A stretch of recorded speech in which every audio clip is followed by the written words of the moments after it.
नमस्कार दोस्तों। दोस्तों आज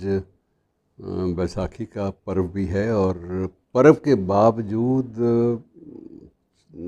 जब नज़र पड़ती है जलियांवाला बाग की घटना पर, तो उस वक्त जो पर्व की जो एक उमंग और जो रौनक होती है वह थोड़ा सा मध्यम पड़नी शुरू हो जाती है।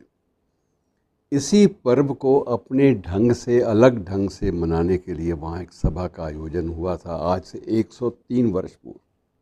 जलियांवाला बाग,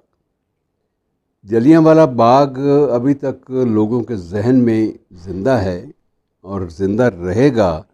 इसका एक कारण मित्रों ये भी है कि आप अंदाज़ा लगाइए कि इन दिनों में भी कोरोना काल का 2 साल का जो व्यवधान है उसको न गिनिए, बाकी नियमित रूप से वहाँ 70 से 80 हज़ार व्यक्ति अब भी रोज़ाना जाते हैं। ये एक बहुत बड़ी बात है कि वहाँ जाना और उसके बाद उदास होना और वहाँ के जो दीवारों पर जो गोलियों के निशान हैं उनकी ओर देखना, उस कुएं को देखना जिसमें लाशें गिरी थीं, उस सारी घटना को एक बार फिर से जीना एक कितना बड़ा एक अजीब दृश्य आप मान के चलिए कि उस दिन हमारे सामने एक दोहराया जाता है और स्मृति हमारी दोहराती है। अब वो उस काल के गवाह जो हैं वो नहीं रहे, लेकिन जो साक्षी थे, जो वाकई जो उन्होंने मौके पर जो चश्मदीद गवाह जिसे आप कहते हैं, वो तो अब सवाल ही पैदा नहीं होता। उम्र का एक तकाज़ा होता है और उम्र के तकाज़ों के अनुसार वो चीज़ें ख़त्म हो चुकी हैं। लेकिन उस काल का जो ज़िक्र है और उसकी जो दहशत है उस त्रासदी की, वो तो 2-3 दशक तो बिल्कुल लोगों के जहन में ताज़ा रही और हर साल लोग वहाँ जाते रहे, बावजूद इसके कि हमें आज़ादी मिलने की तारीख़ और इसमें बहुत बड़ा अंतर था। जलियांवाला बाग की दुर्घटना में, नरसंहार में, इस नरसंहार में और आज़ादी की तारीख़ में काफ़ी अंतर होने के बावजूद लोग आज़ादी मिलने तक बाकायदा हर वर्ष वहाँ पर जाते रहे नमन करने के लिए, बिल्कुल वैसे ही जैसे कि एक किसी भी स्मारक को,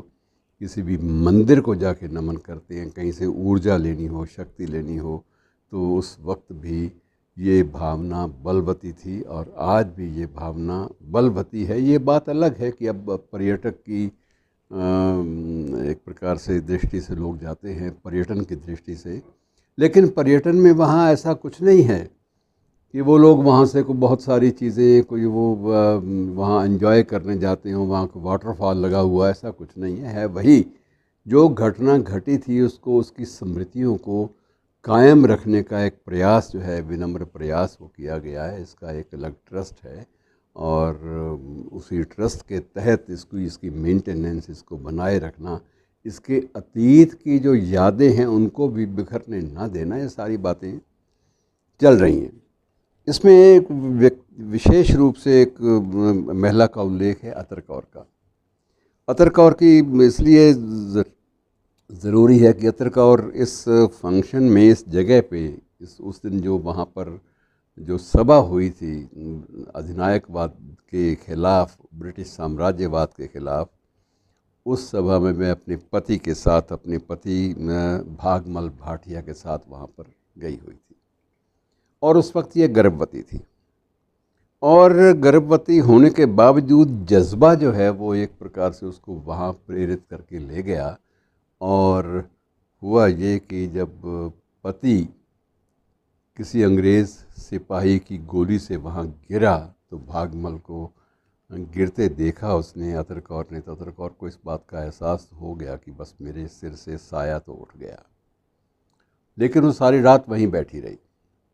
अगले दिन सुबह अतर कौर वहाँ अपने पति के शव को कुछ लोगों की मदद से वहाँ से घसीट कर ले आई, बाहर ले आई और फिर सम्मान के साथ घर ले गई। घर जाके स्वयं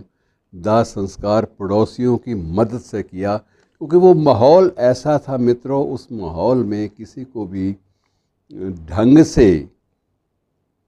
अंतिम क्रिया किसी की पूरी कर पाना, ढंग से दाह क्रिया पूरी कर पाना, ये भी मुमकिन नहीं होता था। लोग साथ नहीं जाते थे भय के मारे,